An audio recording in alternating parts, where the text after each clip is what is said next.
All right, good morning. This is the Fantasy Sports Boss. Who is Zonovan Knight of the New York Jets? That's what a lot of people are going to try to find out this morning after Zonovan Knight really just came right off the bench and put up 103 total yards on 17 touches, 14 carries for 69 yards, also added 3 receptions for over 30 yards as a compliment to Michael Carter.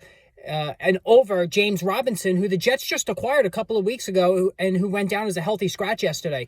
So before I get any further, hit the subscribe, hit the notification button. A lot of stuff we went over yesterday. Live stream again later on this evening, so make sure you join us for that, going over all the injuries and the news of the day from this Monday, looking ahead to Week 13.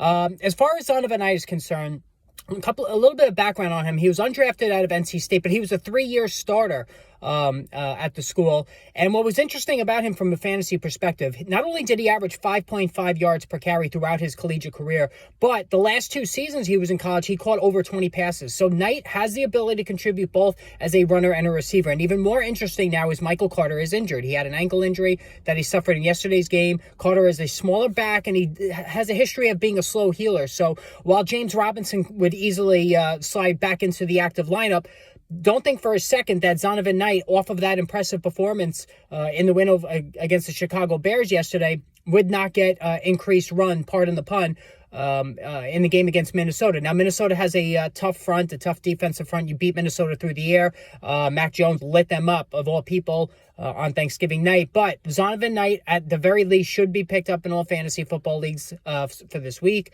He is a very interesting handcuff all of a sudden. And again, because he can run and catch the football, there's some potential here that we need to be aware of as a late season addition to our fantasy football lineups. All right, again, hit the subscribe, hit the notification button. I will see all of you soon.